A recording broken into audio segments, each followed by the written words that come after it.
Hey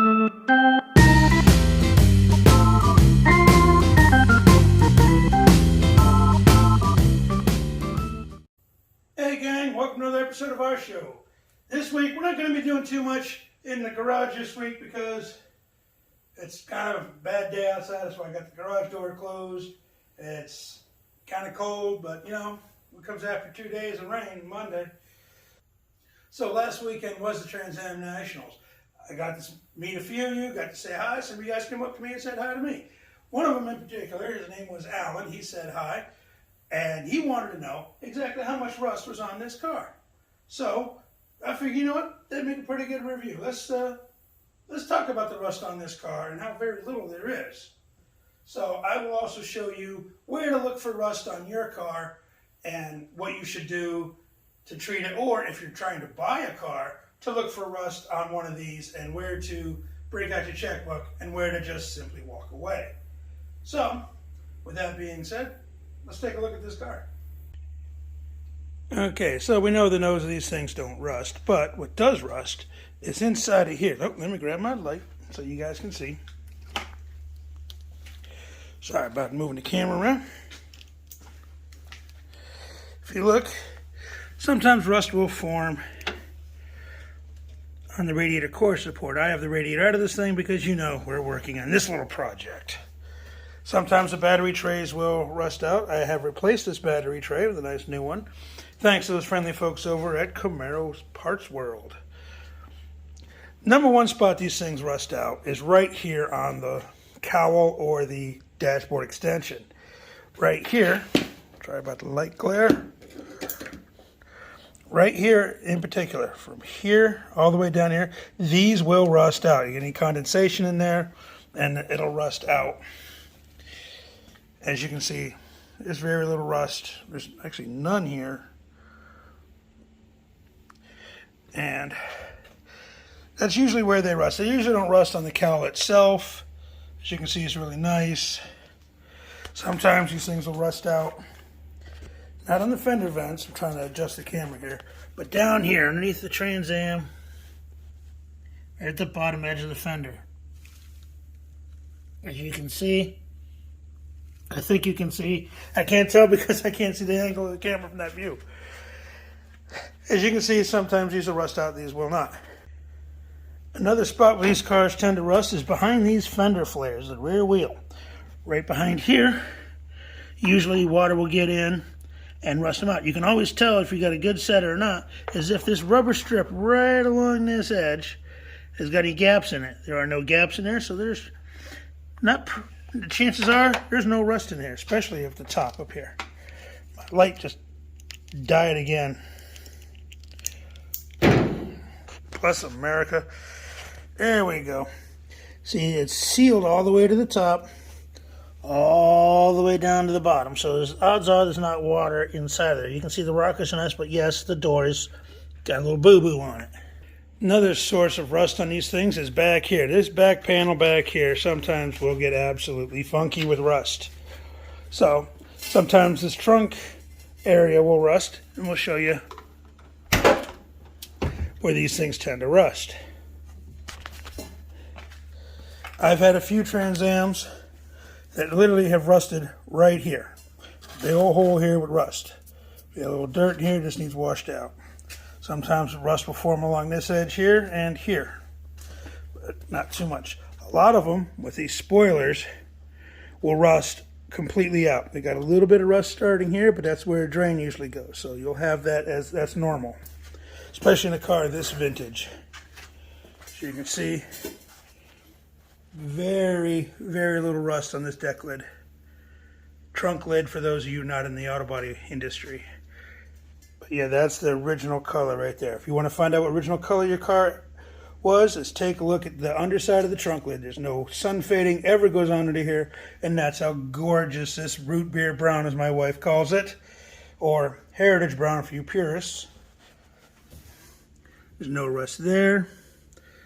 No rust along here. Yes, I do need a new seal, but nobody sees these things unless you're showing the trunk at a show. All right, now let's peel back that lovely trunk liner and see how bad the rust is.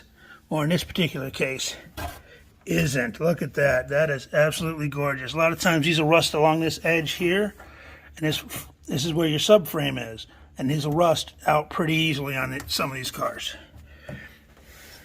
You can almost eat off of this trunk lid, the trunk floor. Same thing on this side. All right, on the driver's side of this car, we'll peel back the carpet, and we see a little bit of rust colorization here, but it's only surface. You could take a wire wheel, grind this right off, and then just recoat it with some black paint. But you can see the wheel wells are very rust free. Put this back here.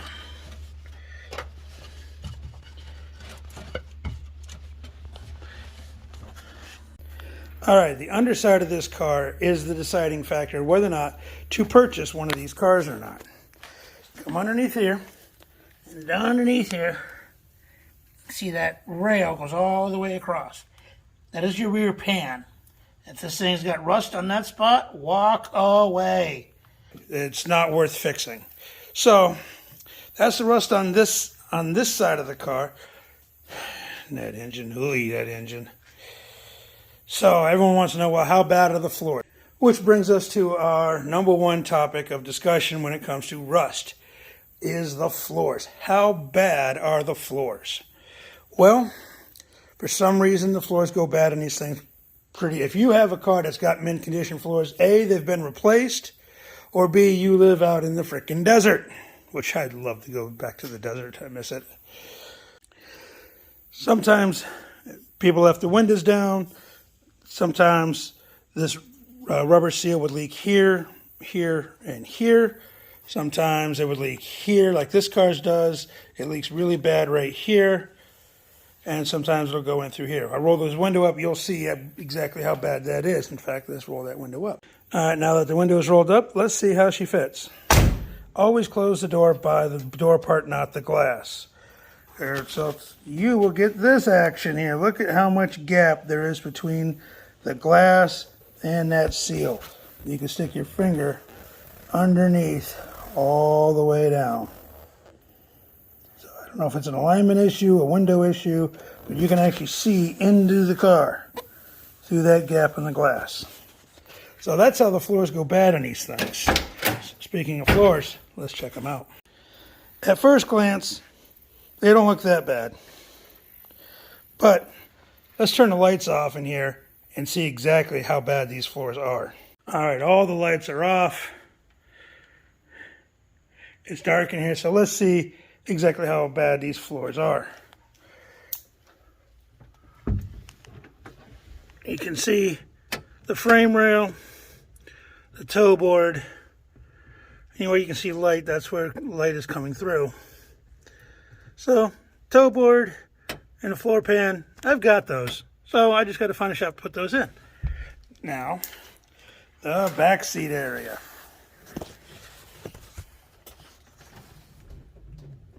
Yep. Got the whole floor right there needs replaced. I have that piece. So, that's the driver's side. Let's go to the other side of the car and hopefully I don't trip over nothing in the dark and hurt myself. Alright, this is the passenger side. Looks pretty solid. Is very solid. That spot usually is pretty good. This car's pretty good, but there is an issue up here with the toe board. Move the light. Let's see, we see a little bit of hole right there. Oh, shoot. Light wire fell on me. Ah, dang hooks. Alright, back to the show. So, as you can see, this side over here, also very solid. Let's turn some lights on in here so I can see. So this pretty much wraps up our review on where to look for rust on one of these cars. If I forgot something, go ahead and comment down below. So, until next time, remember to like, subscribe, tell your friends, tell your enemies, and hopefully you enjoyed this footage that I shot from the Trans Am Nationals last weekend. I had hoped to interview a few of you, but the sun was just beating me up all day and I didn't get a chance to, and I had to leave early. So, but shout out to all those who said hi, and see you guys next year. Until then, hopefully we keep enjoying these shows. So enjoy this footage.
You're the mighty